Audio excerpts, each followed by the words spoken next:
چې کله نبی علیه الصلاة والسلام د مکی والو نا امید شو او هغې ډیر زیات تنگ کو نبی علیه الصلاة والسلام، نو نبی علیه الصلاة والسلام د مدینی منورې طرف ته هجرت اراده وکړه. نبی علیه الصلاة والسلام په غار سور کې 3 ورځې پاتې شو او په 3مه ورځ باندې د غار سور نه روان شو. 4 کسانو، یو نبی علیه الصلاة والسلام په خپله، یو ابوبکر صدیق رضی الله تعالی عنه او 3 ورسره د ابوبکر صدیق رضی الله تعالی عنه آزاد شوی غلام عامر بن فهیره ورسره، او یو ورسره لاره ښودونکی عبدالله ابن اریقط. دی لا په دغه ټایم کې مسلمان نه و، کافر و، خو دله به خلکو اجرت ورکو، اعتمادي سړی و، خلکو ته به یې لار ښودله. نو دا 4 تنه وو او 2 ورسره اوښې وې، 2 اوښې وې او د غار سور نه روان شو د مدینې منورې په طرف باندې. دا عبدالله ابن اریقط چې دوی نبی علیه الصلاة والسلام او ابوبکر صدیق رضی الله عنه د دریاب غاړې طرف ته ویستل. یوه ناشنا لار وه دې دپاره چې د مکې خلک پر راپسې نه شي. نو داسې روان دي، روایاتو کې راځي وایي چې کله نبی علیه الصلاة والسلام د مکې مکرمې نه پناه کېده که نه، دا مکه مکرمه پاتې کېده، نو نبی علیه السلام داسې راوګرځېده او د مکې ته یې کتل او د سترګو مبارکو نه اوښکې روانې شوې. وی ای مکې ما ته ډېره خوښه یې او زما ستا نه زړه نه کېږي، ما به چېرته ته نه وې پرېښې کو ستا اوسېدونکي زه نه ایستلی، خو څه وکړم ستا اوسېدونکي ما په تا کې نه پرېږدي، نو ځکه ستا نه روان یم. ځکه انسان چې په کم وطن کې پیدا شي که نه، په کم ملک کې پیدا شي که نه، کو هغه ډېر خړ پړ وي خو انسان ته ډېر خوږ وي، او که خپل وطن خوږ نه وي نو دا مسافر به تې په سرو سترګو نه تلو. دوی هغې رڼاګانو له ځي، د بار ملکونو رڼاګانو او ښارونو له ځي، خو چې د خپل کلي نه جدا کېږي نو په دې خړو خاورو پسې په سرو سترګو جاړي. دا ولې؟ دا خپل کلی خپل وطن ډېر زیات خوږ وي. ځکه نو نبی علیه الصلاة والسلام چې مکې ته داسې وکتل نو په ژړا شو. وی ای مکې، که ستا اوسېدونکو زه ستا نه نه ایستلی نو ما به چېرته ته نه وې پرېښې. او د سترګو مبارکو نه اوښکې روانې شوې. الله تبارک وتعالی په دغه ټایم کې آیاتونه نازل کړو، د الله پاکه پیغمبره دې کلي ته به دې واپس بیا راولمه، خفه کېږه ما، خیر دی کو نن تې په ژړا باندې روانې، یو ورځ به راشي چې په غلبې باندې به دې کلي ته واپس راځې، تعالی به فتح در کومه. نو نبی علیه الصلاة والسلام روان دی، ابوبکر رضی الله تعالی عنه ورسره دی. نو ابوبکر رضی الله تعالی عنه د دې نبی علیه الصلاة والسلام نه په عمر کې لږ کشر و، په عمر کې ته کشر خو د بدن نه به داسې ښکارېده چې دی د نبی علیه السلام نه مشر دی، داسې به ښکارېدو. نو چا چې به تپوس وکړو د ابوبکر رضی الله تعالی عنه نه، وی دا ملګری در سره څوک دی؟ ملګری در سره څوک دی؟ نو ابوبکر رضی الله تعالی عنه ته وفرمایل وی دا هغه انسان دی چې ما ته لاره ښایي، دا هغه انسان دی چې ما ته څه ښایي؟ لاره ښایي. نو د خلکو به دا مطلب و چې کېدای شي دا ورسره لاره ښودونکی وي، ځان سره یې څوک روان کړی، او د ابوبکر رضی الله تعالی مطلب به دا و چې دا هغه انسان دی چې ما ته د جنت لاره ښایي، ما ته د جنت لاره ښایي. نو ابوبکر رضی الله تعالی دروغ نه ویلو، د هغه په ذهن کې او په سوچ کې دا و چې دا هغه انسان دی چې ما ته د جنت لاره ښایي، خو بل سړي به تې دا فهم کړه چې دا ورته چېرته د مدینې منورې لاره ښایي. روانو دواړه او دغه 2 ملګري ورسره نور هم دي. په دې دوران کې دا خبر په مکه مکرمه کې خور شو چې نبی علیه السلام د مکې نه ووت، لاړو. ابو جهل اعلان وکړو، وی کو چا د دې دواړو سرونه مونږ له راوړو، د ابوبکر رضی الله تعالی سر مونږ له راوړو او یا مونږ له دو نبی علیہ الصلوۃ والسلام سر راوړو، نو هغه انسان له بسل او خان ورکولې کېږي، په یو سر باندې سل او خان کې خودل، نو د دواړو د سرونو قیمت یې څو کې خودو 200 او خان. وی کو دا دواړه مونږ له چا ژوندي راوستو یا د دوی سرونه مونږ له راوړو نو د هر یو تن په سر باندې 100 اوښان انعام دی. نن سبا هم خلک داسې کوي که نه د یو مجرمي یا دشمني و چا سره وی هلکه کو دا سړی راله چا ووجې نه دومره دومره انعام به ورله ورکم. نو دا مکې مشرکینو ابو جهل اعلان وکړو وی د نبی علیه السلام د سر قیمت 100 اوښان دي او د ابوبکر د سر قیمت 100 اوښان دي. و 100 اوښان چې دي که نه دا په لوی قیمت لري او په دغه زمانه کې 100 اوښان داسې وو لکه نن زمانه کې 100 موټرې. یو سړي ته ووایي چې په پلان کې دې راله ووجې زه درله 100 موټرې انعام درکوم دا څومره روپۍ دي. نو بس د مکې مکرمې هر یو تن کوشش دا شروع کو چې د نبی علیه الصلاة والسلام سر مبارک راوړي. نعوذ بالله. دې کې یو فعلوانو د هغه نوم دی سراقه ابن مالک. سراقه ابن مالک دی و چې ما دا خبره واورېده ما چې دا خو اسانه خبره د 100 اوښان نه 200 اوښان دي زه چې د دواړو سرونه راوړم. وی په دې دوران کې زه په مجلس کې ناست وم یو تن راغی وی هغه وی چې هلکه د ابوبکر او د نبی علیه السلام په سر باندې 100 اوښان دي هغه د دریاب په غاړه باندې روان و ما ولیدل. په مجلس کې دا خبره وکړه چې هغه د دریاب په غاړه باندې روان و مدینې منورې ته تلو. سراقه ابن مالک وی ما ورته وی چې نه مړه هغه دغه نه دي دا بل څوک دا پلان کې اوس وتل دغه شانتې لاړو. دا خبره مې ځکه وکړه وی ما چې هسې نه چې بل څوک رانه مخکې شي دا انعام بل څوک وانخلي. دغه خبره مې اخوا دېخوا کړه چې نه دا پلان کې اوس وتل دا هغې لاړو دا نبي علیه السلام چېرته دی دا هغه نه دی. وی د دې دا خبره مې اخوا دېخوا کړه. وی زر کور ته رالم غړې غونته کې خپلې وینځې ته مې وي چې دا اس ته دې پورې غونډکۍ د دې خټو ویښته بوزه خو څوک دې ونیني زین مین مې پې ټیټ کو وینځې ته مې وي چې دا اس پټ د کور وباسه دغلته یې بوزه. او د کور نه د چنې په طرف رالمه داسې د کور شا طرف ته رالمه او داسې ټیټ ټیټ روان ومه د ځان سره مې توره نیزه راغستې چې څوک مې ونیني. وی ځکه ما چې په دې انعام رانه بل څوک مخکې نه شي په دې انعام رانه بل څوک مخکې نه شي. وی رالم اس ته وختم او چې اس ته وختم کومه سړي چې کومه لاره یاده کړې وه چې د دریاب په غاړه روان دي وی اس مې په منډه کړو په تیزۍ سره حتی در دې پورې چې نبی علیه السلام ابوبکر رضی الله عنه مې لاندې کړو چې لاندې مې کړو. ابوبکر رضی الله تعالی چې وکتل د الله پاک پیغمبر مونږ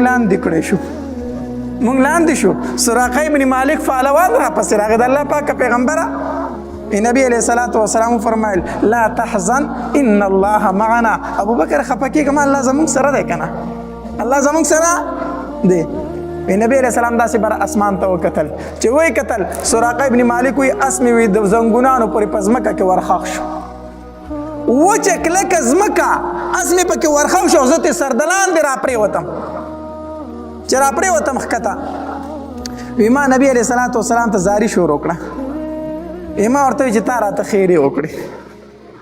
تا چې اسمان ته وکتل که نه زه پوه شم تا راته خیرې وکړې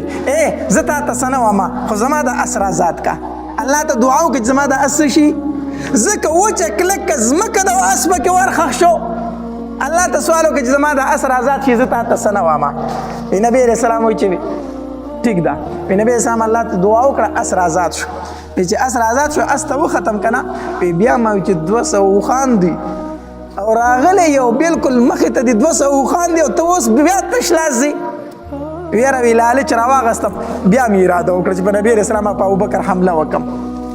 چې بیا مې په اس ور منډه کړه که نه اس بیا ورخښ شو چې بیا ورخښ شو بیا مې نبي علیه الصلاة والسلام ته زاري وکړه اس بیا راکولو شو خو دنیا خوږ شی دی نو دنیا مال خوږ شی دی نو 200 اوښان مې بیا ذهن ته راغله چې 200 اوښان دي او دا خو آسان کار دی هېڅ ورسره نشته تش لاس دي خو زه به په توره باندې د دواړو نه سرونه ومه. په درېیمه پیره چې اس ته ور وختم او اس مې په تیزۍ سره ور په منډه کړو که نه او چې نبي علیه الصلاة والسلام ته نږدې شوم جو اس مې بیا ورخښ شو او چې اس ورخښ شو زه ترې سر د لاندې راپرېوتم. ما وایي چې د الله پاکه پیغمبره به درېیمه پیره شرط و بس الله ته دعا وکړه چې زما د اس رازاد کړي زه تا ته هېڅ هم نه وامه. نبي علیه الصلاة والسلام راته وفرمایل چې ښه. نبي علیه السلام الله ته سوال وکړو اس مې رازاد شو چې اس مې رازاد شو که نه ورغلم د نبي علیه الصلاة والسلام خواله ما ورته وایي چې د الله پاکه پیغمبره بس دا مې ستا سره واده ده او دا مې ستا سره معاهده ده چې یو بل ته به نور څه نه وایو د الله پاک پیغمبر دا مې در سره واده ده چې تاسو به ما ته څه نه وایي او زه تاسو ته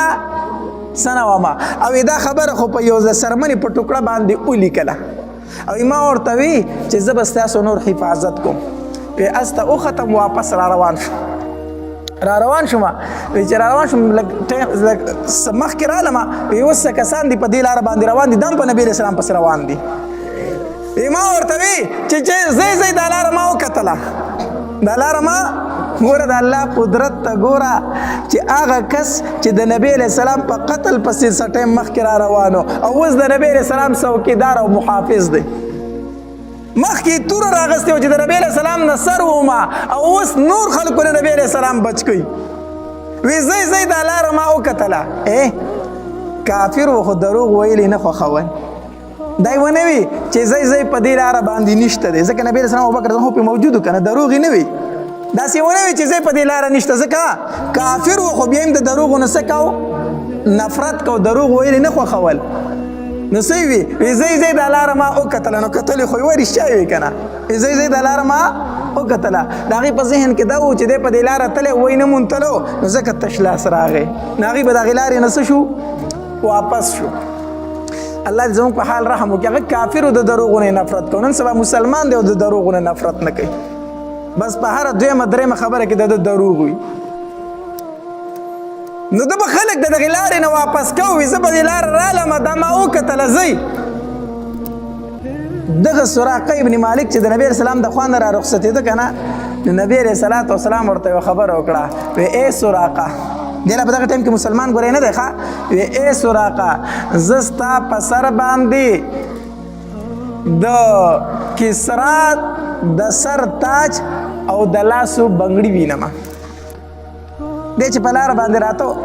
داسې په خندلې پیسه عجیبه غټې غټې دعوې کوي په کلي کې د ځای نشته خلکو د کلي نه ویستې په کلي کې د ځای نشته او دعوې دومره غټې غټه کوي چې زه ستا په لاسو باندې بنګړي د بادشاهي نم او په سر د هغه تاج نم د دې خبرې ما له خندا راوسته بهرحال بیا د عمر رضی الله تعالی عنه په زمانه کې دا فارس فتح شو دا ایران او دا علاقې فتح شوې چې کله فتح شوې دا سراقه ابن مالک په دغه ټایم کې ایمان راوړی او دیم په دغه جنگ کې و نو عمر رضی الله تعالی د مدینې منورې نه د دغه جنگ چې کوم سپه سالار او جرنیل هغه ته خط ولیکو خط یې ورته ولیکو وی د بادشاه چې کوم د سر تاج دی او د لاس بنګړي دي دا ما ته راولېږه او سراقه ابن مالک ورسره هم راولېږه هغې جرنیل سراقه ابن مالک له هغه سامان ورکړو وی ته مدینې منورې ته لاړ چې امیر المؤمنین غوښتی یې هغه بللی یې نو ده له ځان سره سامان راوړو چې مدینې منورې ته راغی نو عمر رضی الله تعالی سامان کولاو کو نو چې کولاو یې کو پای کې د لاس بنګړي د بادشاه نو د بادشاه د لاس بنګړي پکې نو عمر رضی الله تعالی دوباره خط ولیکو هغې جرنیل ته وی د بادشاه د لاس بنګړي دي پکې څه کړو بادشاه ته چې هغه پیغام ورسېدو سامان یې ولټو یقینا بنګړي هلته پاتې شو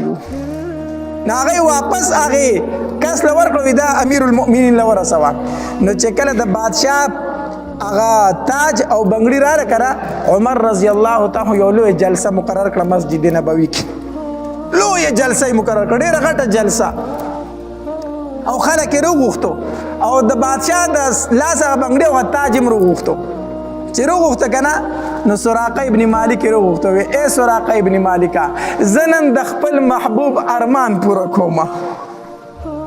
زه نن د خپل محبوب ارمان پوره کومه وی تا ته یې څه ویلي ووایه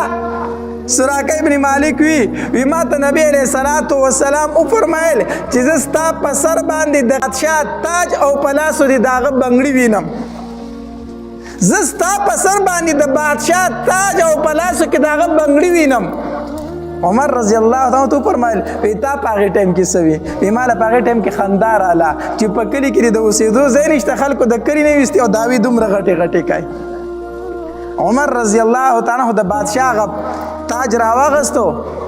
او د سراقه ابن مالک په سر باندې کېښود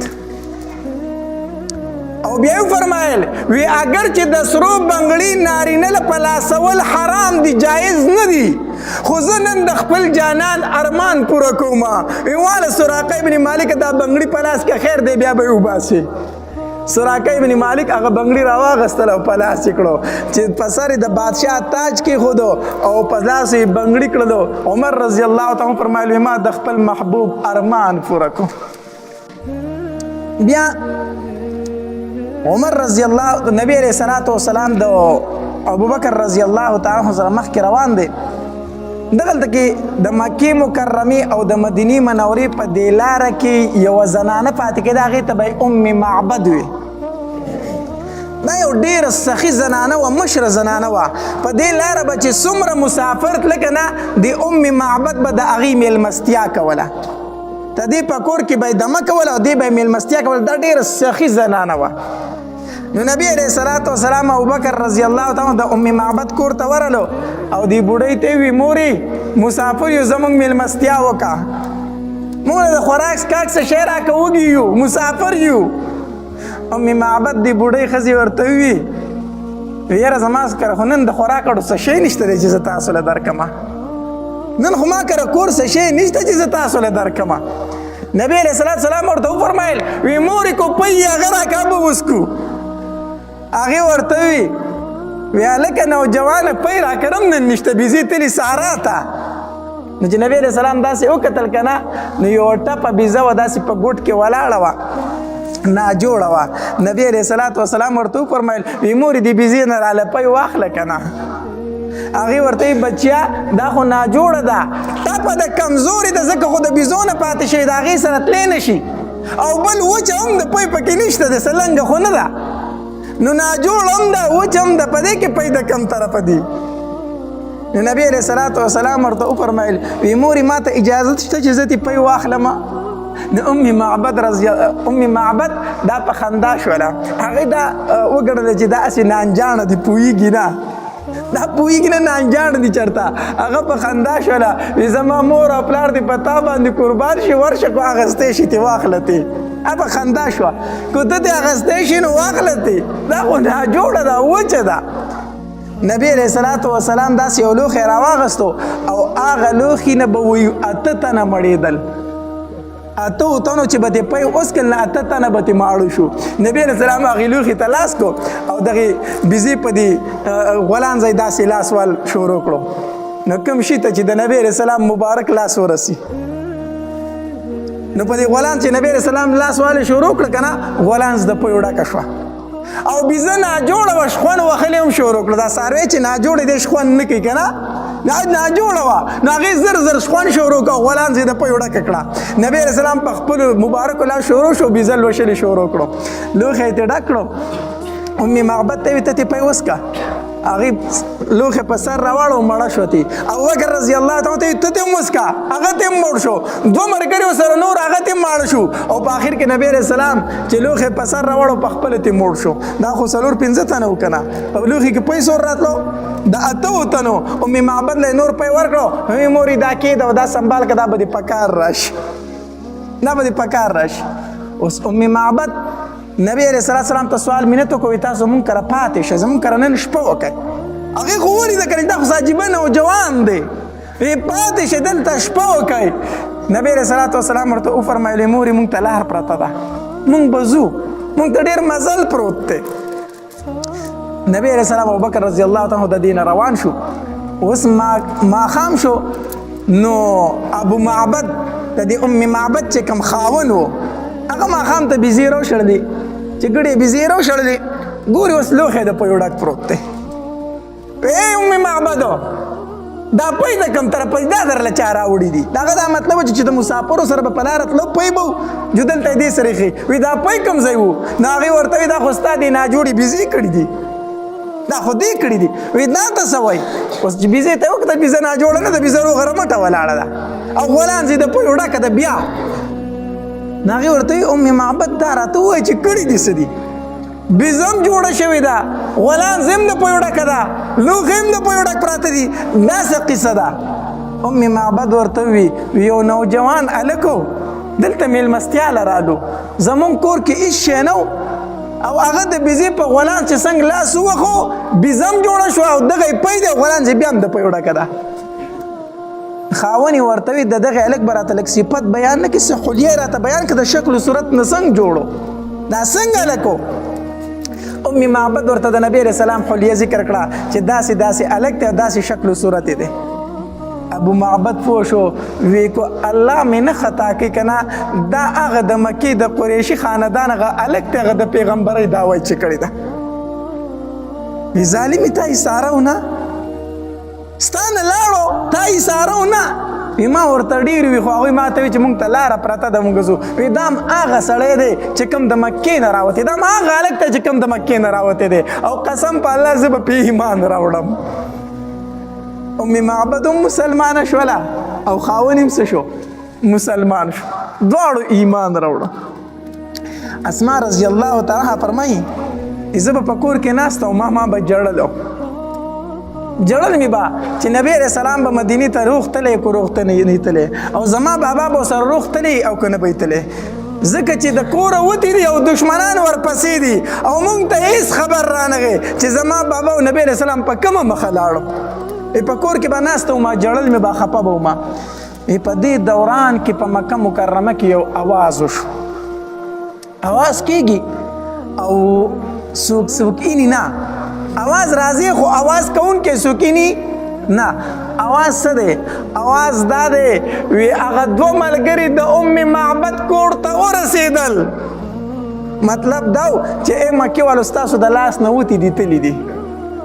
هغه دوه ملګري د ام معبد خیمو ته ورسېدل د هغې کور ته ورسېدل او چې کوم ورسره ملګری دی هغه هم کامیاب شو ام معبد هم کامیابه شوه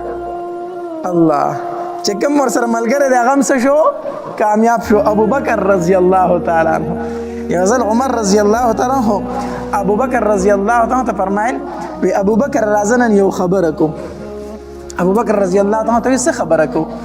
وی زه تاله د خپل ژوند ټول نیک اعمال در کوم ته به ماله یوه نیکي راکړئ ته به ماله یوه نیکي راکړئ او زه د خپل ژوند ټول نیک اعمال در کوم وی تا ته پته ده چې ما څومره جهادونه کړي دي ابو بکر رضی الله تعالی عنہ فرمایلی بی عمره وایه راته ستا د روغ ژوند نیک اعمال هغه ما ته پته ده چې تا د دین اسلام دپاره څومره کړاوونه کړي تا څومره جهادونه کړي زما نه به یوه نیکي اخلي او ماله د ټول ژوند نیک اعمال راکوي وایه راته عمره څه خبره ده عمر رضی الله تعالی عنہ فرمایل وی ابو بکره تا چې د نبی علیه الصلاۃ والسلام سره کم هجرت کړی دی که نه هغه د هجرت ثواب مال راکا او زما ټول نیک اعمال ته واله ابو بکر رضی الله تعالی عنہ فرمایل عمر دا سودا نشي کېدی عمر دا سودا نشي کېدی دا خو د الله په ما باندې یو فضل دی یو احسان دی چې ما ته را نصیب کړی دی دا نشم کولی دغه ثواب تعالی نشم درکولی نو په مدینه منوره کې په مکه مکرمه کې آواز کېدو وی کم چې ورسره ملګری دی هغه هم کامیاب شو او د ام معبد د خیمو نه واختېدل ورسېدل نبی علیه الصلاة والسلام روان دی ما سره خو دا ګړۍ ولاړه ده خو چې ټایم څه دی یو نیمه کې 2 منټه کم دي ښه نو نبی علیه الصلاة والسلام د هغې سره ملګری روانو هلته کې په مدینه منوره کې انصار خبرو چې نبی علیه الصلاة والسلام خو د مدینې منورې د هجرت دپاره راوتی دی خو ورځې ډېرې تېرې شوې راونه رسېدل هغې ته څه پته و چې نبی علیه الصلاة والسلام په غار ثور کې 3 ورځې تېرې کړي دي دې نه خو نه خبر که نه چې 3 ورځې خو نبی علیه السلام په مکه کې حصار شوی په غار کې نو د مدینې خلک به سحر راوتل دا قبا مسجد چې کوم ځای دی دغې ځای ته به راوتل د قبا دې ځای ته او ناست به د نبي علیه السلام په انتظار کې خو چې کله نور به تود شو ګرم شو که نه نو ناامیده به واپس بیا لاړه مدینې منورې ته هر سحر به راتله او دغلته به انتظار کو او چې کله به نور ګرم شو نو واپس به بیا تلو مدینې منورې ته تر دې چې نبی علیه الصلاة والسلام راورسېد چې راورسېدو د انصار ډېر زیات خوشحاله شو او نبی علیه الصلاة والسلام وفرمایل وی اول کار دلته دا کو چې دلته جماعت جوړو دلته څه جوړو جماعت جوړو او نبی علیه السلام په خپله پاڅېدو یوه تیږه یوه ګټه یې راواغسته او داسې یې کېښوده وی دا د جماعت بنیاد شو دا لومبۍ ګټه شوه. دویمه ګټه ابوبکر رضی الله تعالی راواغسته کېښوده او درېیمه عمر رضی الله تعالی کېښوده او صحابه کرام شروع شو ګټې راوړه او جومات شروع شو. روایتو کې راځي وایي نبي علیه السلام به ګټه راواغسته نو دا ګټه چې درنۍ نو سړی د خېټې سره ونیسي که نه داسې روچه ته کې د خېټې ته اړمه کړي. نبي علیه السلام به ګټې راغستې د خپلې خېټې مبارکې ته به اړمې کړې را روان به صحابه کرام ورته فرمایل وي د الله پاکه پیغمبره ته کښېنه سیټ ته که ته مه راوړه تیږې مونږ یې جوړو که نه مونږ دا تیږې راوړو. نبي علیه صلات وسلام ورته وفرمایل وی نه زه غواړم چې په دې جومات کې زما هم حصه وشي زه پکې هم شریک شم. الله نن سبا چې مونږ د جومات د کار ووایو که نه دا کار کول غواړي نو هر سړی کوشش کوي چې ځان پټ کړي. مسلمانانو تاسو د جومات د ثواب نه څه خبر یې؟ حدیث مبارک کې راځي نبی علیه الصلاۃ والسلام فرمایي چا چې د الله جومات جوړ کو د ځان له په جنت کې کور جوړ کو نو موږ د دیرې په خدمت باندې بد نه ښکارو چې په خپله جارو راولو خپله دیره صفا کو که نه کو ځان راته بد ښکاري نه د خپل دیرې په خدمت باندې راته ځان بد نه ښکاري خو د جومات په صفایۍ باندې موږ ته ځان بد ښکاري. دا ډیره د افسوس خبره ده. زمونږ د دې جومات صفایي به نیاز باچا کوله الله تبارک وتعالی دې ورله لوی عمر ورکړي او دا خاندان ټول الله تبارک وتعالی دې ورله دراز عمرونه ورکړي او الله دې دا ثواب قبول کړي. دا خاندان چې کم ځای کې دوی د مسجد خدمت کوي دا د الله تبارک وتعالی پیرزو ده چې په چا وکړي. ګوره دا د زور شی نه دی دا د الله یو سود دی چې په چا باندې وکړي. نو هغه به د دې مسجد صفایي کوله او حتی در دې پورې په خپله ملیشا ته لاړه بچي به یې در اوسه پورې راتله صفایي به یې کوله خو هغه ماشومان دي که نه د هغه خپلو بچو ته ولې چې د دې جومات صفایي کوئ. خو زه یو خبره کوم چې هغه تللی دی بل چا جارو راغستی دا مسجد یې صفا کړی دی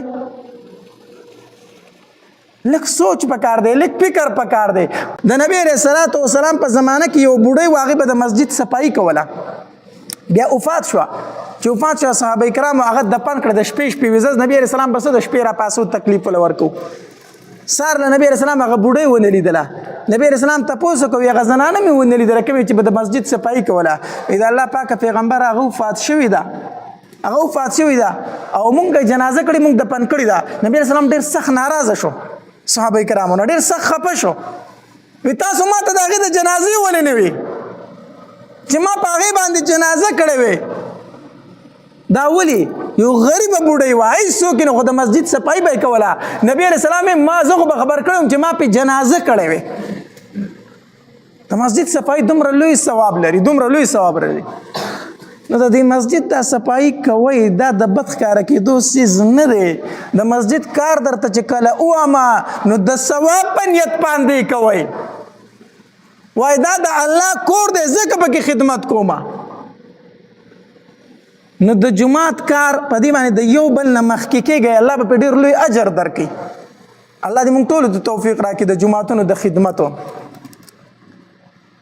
نو غرض مې دا کو چې نبی علیه الصلاۃ والسلام به په خپله ګټه راغسته او په بنیاد کې به کېښودله. صحابه کرامو ته وفرمایل وی د الله پاکه پیغمبره ته مه کوه مونږ یې جوړو که نه. نبي علیه صلات وسلام وفرمایل نه زه غواړم چې په دې مسجد کې خپله حصه وکړمه.